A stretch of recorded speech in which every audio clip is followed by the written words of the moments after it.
India alliance पहले से है। राष्ट्रीय स्वतंत्र समाज पार्टी के गठन के दिन ही मैंने सार्वजनिक रूप से इस बात की घोषणा की थी कि इंडिया अलायंस देश की आवश्यकता है, इसलिए इंडिया अलायंस को मजबूत बनाने की दिशा में राष्ट्रीय स्वतंत्र समाज पार्टी काम करेगी। इसलिए अलग से किसी अलायंस की आवश्यकता है ही नहीं। किसी समाचार पत्र ने इस प्रकार की खबर संचालित की है वो बेबुनियाद है, निराधार है, सत्य से परे है। लेकिन कुछ मीडिया भी सुर्खियां बटोरने के लिए इस प्रकार की चटपटी खबरें दिखाते रहते हैं। मैं समझता हूं ऐसी खबरों का कोई दूर दूर तक सच्चाई से रिश्ता नहीं है। रही बात जिस समय आज भाजपा सरकार में जिस तरीके से देश का नौजवान बेरोजगारी का दर्द झेल रहा है, महंगाई से आम जनता की कमर टूट चुकी है, छोटे मझोले व्यापारियों को पहले जीएसटी का शिकार बनाया गया और अब ईडी के माध्यम से उनकी कमर तोड़ने की तैयारी है। किसानों की लंबे अरसे से मांग रही एमएसपी आज तक सरकार ने दिया नहीं, उल्टे उन पर लाठियां चलाई जा रही हैं, उनके रास्ते में कील कांटे बिछाए जा रहे हैं, यहाँ तक कि ड्रोन द्वारा उन पर आंसू गैस छोड़े जा रहे हैं, रबर की बुलेट दागी जा रही है, दुश्मनों जैसा व्यवहार किया जा रहा है। किसान भी ठगा महसूस कर रहा है अपने को। यहाँ तक कि संविधान की कसम खाने वाले संवैधानिक पदों पर बैठे हुए माननीय प्रधानमंत्री और माननीय मुख्यमंत्रीगण अनुसूचित जाति, अनुसूचित जनजाति और पिछड़े वर्गों का आरक्षण शून्य निष्प्रभावी करते जा रहे हैं। ये पहली विफलतम ऐसी सरकार है जो सरकारी प्रतिष्ठानों और संस्थानों को अपने चहेते उद्योगपतियों को औने पौने दामों में बेचने का पाप कर रही है।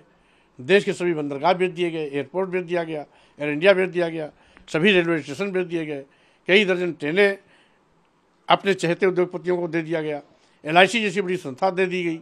तो स्वाभाविक रूप से ये देश का दुर्भाग्य है कि जिन सरकारी विभागों, प्रतिष्ठानों, संस्थानों में कभी नौजवानों को सरकारी नौकरियां मिलने की उम्मीदें हुआ करती थी, इस सरकार ने उनकी उम्मीदों का भी गला घोट दिया है। आज जिस तरीके से लोकतंत्र को कुचलने के लिए सरकार ईडी, सीबीआई, इनकम टैक्स का दुरुपयोग कर रही है, उसका नतीजा भी देखने को सामने आया कि कई प्रदेशों के हमारे विरोधी पार्टी के सरकारों के मुख्यमंत्री को जेल जाने की नौबत आ गई, दर्जनों नेता जेल में ठूंस दिए गए, आज तक उन पर कोई आरोप सिद्ध नहीं हुआ है। तो स्वाभाविक रूप से आज भाजपा के कुशासन को उखाड़ फेंकने के लिए इंडिया अलायंस को मजबूत बनाना हम सबका एक नैतिक जिम्मेदारी और दायित्व है, जिस दिशा में राष्ट्रीय स्वतंत्र समाज पार्टी लगातार काम कर रही है। लेकिन आपने कहा काम कर रही है इंडिया, क्योंकि आप चर्चा थी कि आपसे बात हुई, लेकिन अभी तक पहला चरण का नामांकन भी खत्म हो रहा है। इसमें कोई दो राय नहीं कि बात का सिलसिला प्रारंभ जरूर हुआ था, अभी अंतिम किसी निष्कर्ष पर नहीं पहुंचा है। ये इंडिया अलायंस के लोगों को जल्दबाजी करनी चाहिए, क्योंकि हमने जब दारोमदार इंडिया अलायंस पर छोड़ दिया है तो विचार उनको करने की आवश्यकता है। हम अपने जिम्मेदारी से मुक्त हैं।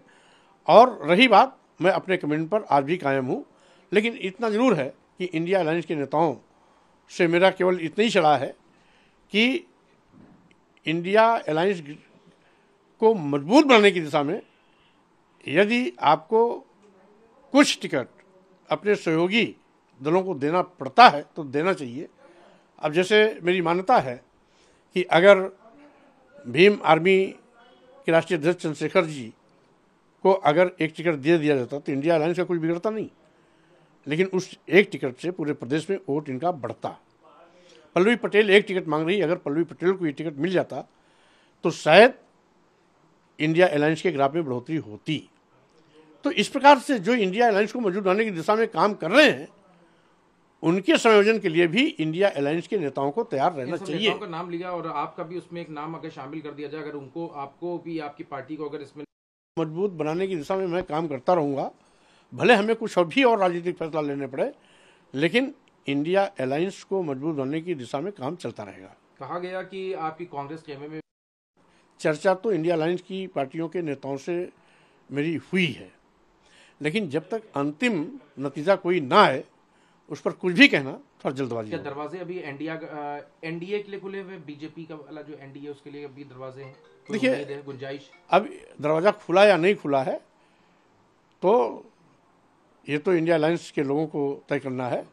रही बात इंडिया अलायंस के नेताओं को दिल बड़ा करना चाहिए। नहीं, मैं पूछूं एनडीए की बात, अगर एनडीए के लिए क्या कोई उम्मीद है एनडीए गठबंधन के लिए? नहीं, जिसको हम संकल्प लिए हैं कि उसको जड़ से उखाड़ फेंकना है, संविधान बचाओ भाजपा हटाओ, देश बचाओ भाजपा हटाओ, लोकतंत्र बचाओ भाजपा हटाओ, तो जिसको हमने हटाने का नारा दिया है उसके साथ दूर दूर तक सपने में भी कहीं गठबंधन की कोई बात नहीं हो सकती है।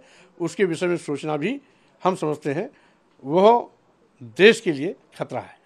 एक खबर और है, आज नामांकन का आखिरी दिन है समाजवादी पार्टी में, लेकिन नामांकन को लेकर वीरा को टिकट फॉर्म में भी दे दिया जाता है, लेकिन अब चर्चाएं हैं कि जब आजम खान के खेमे से नाराजगी हो गई है क्योंकि उन्होंने जो महत्वाकांक्षाएं दिखाई थी जिसके चलते एसटी असम को मिल रहा है, लेकिन रामपुर से आजम खान के विरोधी रहे मुहिबुल्ला नदवी को वहां से टिकट देने की चर्चाएं हो रही, तो नामांकन का आज आखिरी दिन है और इतना सस्पेंस।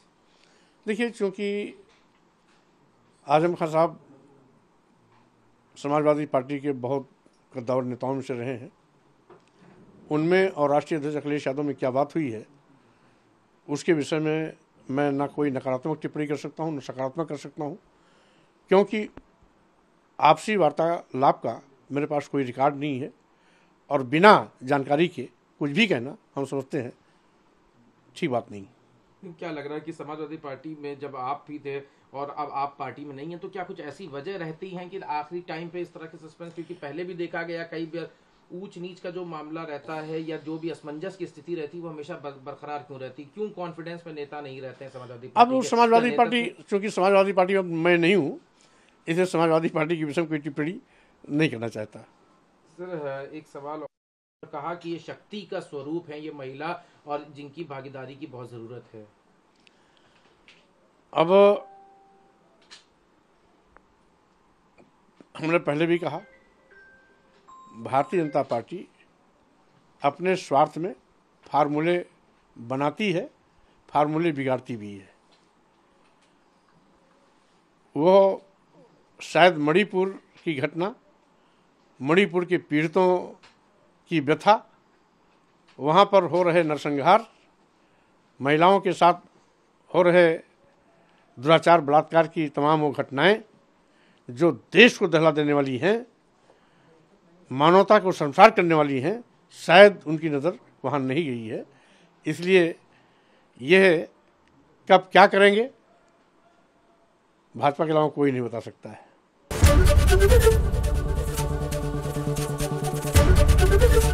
एबीपी गंगा, खबर आपकी, जुबान आपकी।